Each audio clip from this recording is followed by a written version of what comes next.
Hello friends, John Keats के बारे में डिस्कस करेंगे। रोमांटिक एज के बहुत ही ग्रेट पोइट कह सकते हैं, सेकंड जनरेशन के पोइट हैं। सिर्फ 25 ईयर्स की उम्र में ही इनकी डेथ हो गई थी और फिर भी इन्होंने लिटरेचर को बहुत कुछ दिया है। तो देखते हैं जॉन कीट्स की बायोग्राफी और इनके थोड़े से वर्क, जो फेमस वर्क है उनके बारे में। जॉन कीट्स 1795 में इनका बर्थ होता है और 1821 को इनकी डेथ हो जाती है। सिर्फ 25 साल की उम्र में ये परलोक सिधार जाते हैं और सेकंड जनरेशन के पोइट हैं। और पोइट ये लेटर्स भी लिखते थे, इन्होंने लेटर्स भी लिखे हैं। ओके, ग्रेटली ये बहुत ज़्यादा इन्फ्लुएंस थे एडमंड स्पेंसर से, ली हंट से, जॉन मिल्टन से, विलियम हेजलिट से ये बहुत ज़्यादा इन्फ्लुएंस थे। इनको सेंसुअस पोइट भी बोला जाता है। Arouse all the senses of the reader. Sensuous poet यानी कि जब अगर हम इनकी पोइट्री पढ़ें तो हमारे जो सारे सेंसेस भी अराउज हो जाती हैं रीडर की, इसलिए इनको सेंसुअस पोइट भी बोला जाता है।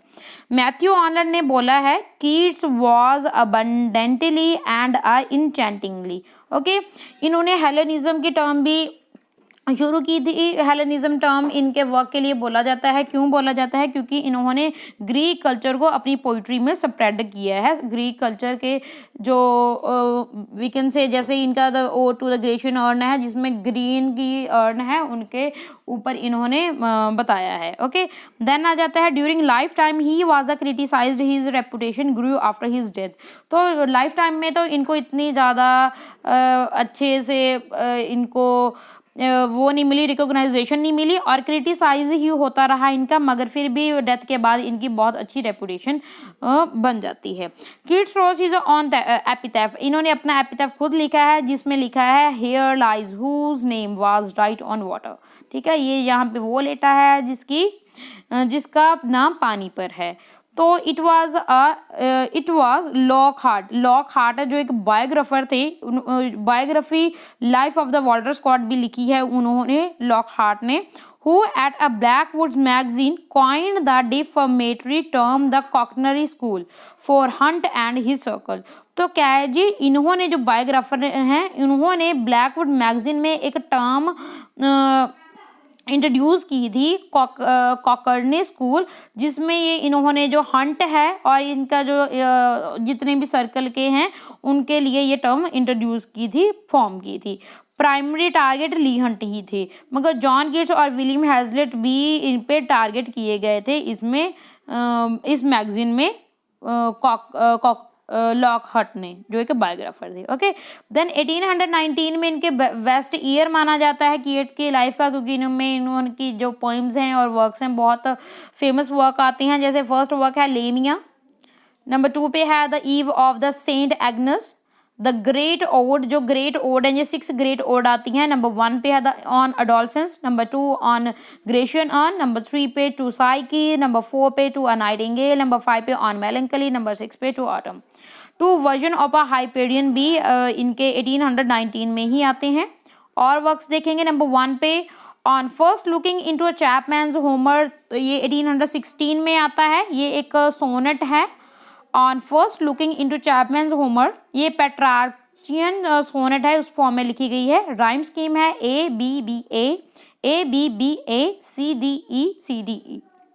ओके, आगे है चैपमैन वाज एलिजाबेथन ड्रामाटिस्ट। जो चैपमैन थे वो एलिजाबेथन ड्रामाटिस्ट थे, ट्रांसलेट थे और पोइट थे। ओके, आगे आ जाता है, उन्हीं से ही ये उन्होंने मतलब उनसे ही इन्फ्लुएंस होकर लिखी थी ये सोनेट। ओके, आगे आ जाता है एंडीमन। 1818 में इनका वर्क आया। इनकी ओपनिंग लाइन है एंडीमन की, बहुत हमने सबने ही सुनी है ये line, a thing of beauty is Joy for ever. ये इनके इस वर्क में से ही है, जॉन कीट की एंडीमन वर्क में से है, ओपनिंग लाइन है। और ये हीरोइक कपलेट में लिखा गया है और ये ग्रीक मिथ पे है और ये डेडिकेट किया है थॉमस चैटरटन को ये वर्क। और ये इसमें टोटल 4 बुक्स हैं और ये ड्राइडन के the man of the moon and the Falconer's book, the Falconer की जो बुक है द फेथफुल शेफर्ड, उस पे बेस्ड है। नेक्स्ट इनका वर्क आ जाता है इसाबेला और पॉट ऑफ बेसिल, 1818 में आता है। ये एक नैरेटिव पोइम है और ये अडेप्ट की है फ्रॉम बेकाशियोस डेकामर्सन। इनके वर्क से इन्होंने ली है, अडेप्ट की है। और इसमें जो इसाबेला होती है, इसमें थोड़ा सा मैं डिटेल से बता देती हूँ। वो लव करती है लोरेंजो से, जो उनके ब्रदर के साथ काम करता है। जो ब्रदर ने उस लोरेंजो को मार देता है जब उसको पता चलता है कि वो उसकी भी बहन से प्यार करता है। लोरेंजो का जो घोस्ट आता है, फिर वो उसको बताता है उसके ब्रदर ने भी उसके साथ क्या क्या किया, भी उसको ऐसे मार डाला। तो जो फिर वो उसकी बॉडी ढूंढने लग जाती है, तो उसको उसका हेड मिल जाता है अपने लवर का। तो वो उसको पॉट में डालकर उसको ब्यूरिस करती है, जला, ठीक है, उसका संस्कार करती है। तो उसके बाद जब उसका ब्रदर फिर भी उसको पॉट को स्टील कर लेता है, मगर फिर क्या होता है, जो इसाबेला इसी पेन में मर जाती है, ठीक है, अपने लवर की पेन में ही मर जाती है। आगे इनका फेमस वर्क है ला बेले डेम सेंट मर्सी। ये फ्रेंच वर्ड्स हैं और ये इसमें दिखाया गया है इनकाउंटर है between night and elf in. Okay, आगे आता है ये इसका टाइटल का मीनिंग क्या है। जो फ्रेंच वर्ड है इनका मीनिंग क्या है, the beautiful lady without mercy है। ये एक बैलेड है, इसमें 12 स्टैंजर्स हैं एंड 4 लाइन है हर एक स्टैंजा में। देन ABCD राइम स्कीम है। ब्यूटीफुल लेडी है जो अट्रैक्ट कर लेती है अपने लवर्स को अपनी तरफ और उस लवर को डिस्ट्रॉय कर देती है इस वर्क में, ला बेला डेम सेंट मर्सी में। ओके, देन कीट्स ओड, जो कीट्स की ओड 1819 में आती हैं, 6 ओड हैं, वो बहुत फेमस हैं। Ode to a nightingale, ode to Psyche, ode to Grecian urn, ode to indulgence, ode to melancholy and ode to autumn. These are famous odes by Keats. Okay, then Lamia 1819 में आता है। ये भी एक narrative poem है। इसमें had a great influence on Edgar Allan Poe. Edgar Allan Poe की sonnet है टू साइंस, इसका बहुत ज़्यादा इन्फ्लुएंस देखने को मिलता है इनके इस नरेटिव पोइम पे। और influenced by a Burton's anatomy of the melancholy. ये जो बर्टन का वर्क है एनाटॉमी ऑफ द मेलंकली, इसका भी हमें इन्फ्लुएंस देखने को मिलता है इनके इस वर्क लेमिया के ऊपर। ये भी हीरोइक कपलेट फॉर्म में लिखे गए हैं वर्क। देन आ जाता है ईव ऑफ सेंट एग्नस। जो ईव ऑफ सेंट एग्नस, ये 1820 में इनका वर्क आता है। ये स्पेंसेरियन स्टैंजा में लिखा गया है और ये स्टोरी है मेडलिन के बारे में और उनके लवर पोर्फियो के बारे में। जो मेडलिन है वो ईगर है, सोना चाहती है जल्दी। क्यों सोना चाहती है, क्योंकि इसमें ऐसा कहा गया है अगर जो सर्टन रिचुअल्स फॉलो करेगा on the ewe of Saint Agnes, तो वो अपने सपने में अपने लवर्स को मिलेगा, इसलिए वो जल्दी से जल्दी सोना चाहती है। ये वर्क है ईव ऑफ सेंट एग्नेस। ये बहुत अच्छा वर्क है, 1820 में आया इनका। देन आ जाता है हाइपेरियन, 1820 में आता है। ये इनकम्प्लीट एपिक पोइम है, कंप्लीट नहीं है, इनकम्प्लीट वर्क है। बेस्ड ऑन द टिटैनोमेकिया, जो ग्रीक मिथ के ऊपर बेस्ड है। इसमें it kill the disposer of the Titans after the fall from the Olympians. Olympians के फॉल होने के बाद ये वो डेस्पेयर में जो टिटैनस वो उसको मार दिया जाता है। टू मैनी मिल्टनिक इन्वर्जन भी हमें देखने को मिलती हैं, मिल्टॉनिक इन्वर्जन देखने को मिलती हैं इस हाइपेरियन वर्क में।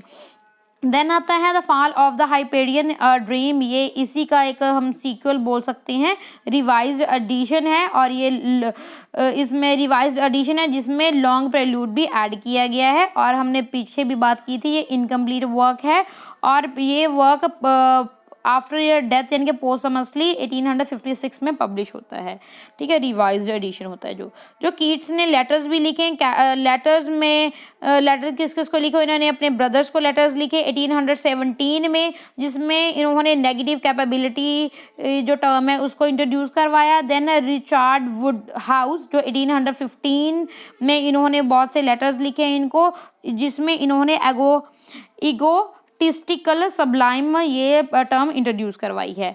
की describe his on poetical identity. तो अपनी पोइटिकल आइडेंटिटी को ये चैपमैन पोइट बोलते हैं। Chapman poet in the centres on the Wordsworth who is fixed and a monumental. Keats अपने आप को बोलते हैं कि वो एक चैपमैन पोइट हैं, यानी कि वो अपने इन्वायरमेंट के अकॉर्डिंग अपने आप को चेंज कर लेते हैं, जबकि जो वर्ड्सवर्थ हैं वो फिक्स्ड हैं, मोन्यूमेंटल हैं, जो अपने आप को चेंज नहीं करते। नेक्स्ट आ जाता है शैलेज एडोनिसिस। शैले का जो वर्क है एडोनिसिस, जो एक पेस्टोरल एलेजी है, जो कीट्स की डेथ पे ही शैले ने उनको लिखी है, उनको ट्रिब्यूट किया है। He called Keats Greek. इस वर्क में वो कीट्स को ग्रीक बोलते हैं, क्योंकि ग्रीक का बहुत ज़्यादा इन्फ्लुएंस है इनके वर्क्स के ऊपर। आई होप आपको ये जो कीट्स के जितने भी मेरे पास इंफॉर्मेशन थी हेल्प देगी। Thanks for listening me, giving your precious time. God bless you, best of luck for your exams.